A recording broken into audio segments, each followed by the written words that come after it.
టికెట్ల విషయంలో సూట్ కేసులు ఇచ్చి బీఫామ్ తెచ్చుకునే సంస్కృతి పోయే వరకు ఈ రాజకీయాలు మారవని సినీ నటుడు శివాజీ అన్నారు. అనంతపురం నగరంలోని లలిత కళా పరిషత్లో ఏర్పాటు చేసినటువంటి కల్చరల్ ఈవెంట్ లో ఆయన ముఖ్య అతిథిగా పాల్గొన్నారు. మాజీ ఎమ్మెల్యే ప్రభాకర్ చౌదరి ఆధ్వర్యంలో నిర్వహించిన ఈ కార్యక్రమంలో సినీ నటుడు శివాజీ, నాగవీడు, ఇతర ప్రముఖులు పాల్గొన్నారు. ఈ సందర్భంగా శివాజీ మాట్లాడుతూ ఎన్టీఆర్ నేటి తరం నాయకుల్లా తన కుటుంబాన్ని రాజకీయాల్లోకి తీసుకొచ్చి దోపిడీకి తెర లేపలేదని, సహజ వనరులను దోచుకోమని చెప్పలేదని పరోక్షంగా వైసీపీని ఉద్దేశించి కామెంట్ చేశారు. రాజకీయాలు అవసరం లేదు, సినిమా పరిశ్రమలోనే ఇంకొక 50-60 సినిమాలు చేసేవాడు ఆయన. అప్పటికే ఆయన కోట్లు తీసుకున్నటువంటి హీరో. మరి 80లో కోట్లు అంటే వాళ్ళని ఇవాళ 100 కోట్లు 1000 కోట్లు అయ్యేది.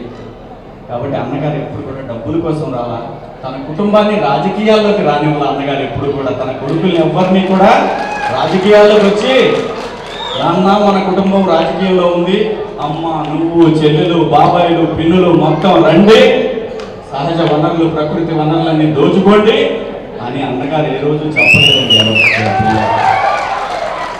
ఆయన్ని చూడాలని అసెంబ్లీ సెక్రటేరియట్ దగ్గరికి రావడానికి కూడా ఒక 2-3 నెలలు నిజంగా ఏదన్నా పనుండి, ప్రజలకు సంబంధించిన పనుండి, పిల్లల్లో ఎవరైనా ఒకళ్ళు కావాలి అని అనుకుంటే వాళ్ళ ఉద్యోగులందరితో మాట్లాడిన తర్వాత ఆయన ఓకే అంటే అప్పుడు సెక్రటేరియట్కి రాని చూడాలి. అది కూడా ఒక్కసారే జరిగిందండి ఆ కుటుంబంలో.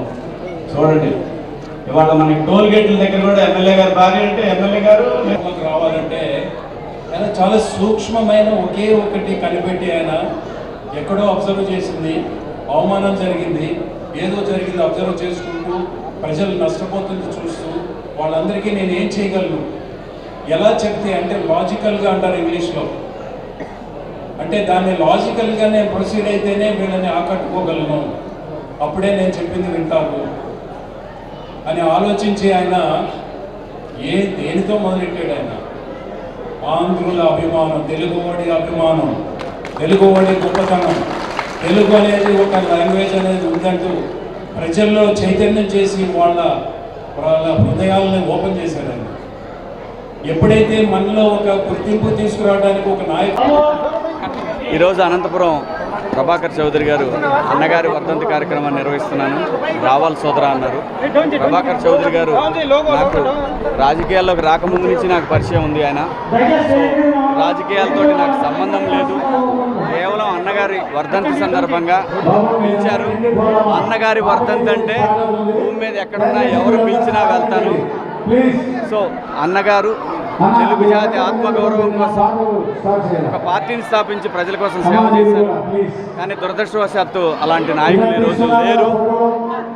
అన్నగారు వాళ్ళందరికీ కూడా పూర్తి చెప్పి ఈ రాష్ట్రాన్ని బాగు చేయడానికి ఏం చేయాలో ఆయన నేర్పిస్తారని పైనుంచి ఆశిస్తూ ప్రజలందరూ కూడా స్వార్థ ప్రయోజనాలు, ఓట్ల డబ్బుల కోసం కాకుండా మీ బిడ్డల కోసం ఓట్లు వేయండి, నిజమైన నాయకులను ఎన్నుకోండి. అది అప్పుడే ఎన్టీఆర్కి ఘనమైన నివాళి అవుతుంది, లేదంటే ఆయన ఆత్మ క్షోభిస్తూనే ఉంటుంది. జై ఎన్టీఆర్, జోహార్ ఎన్టీఆర్, జోహార్ ఎన్టీఆర్.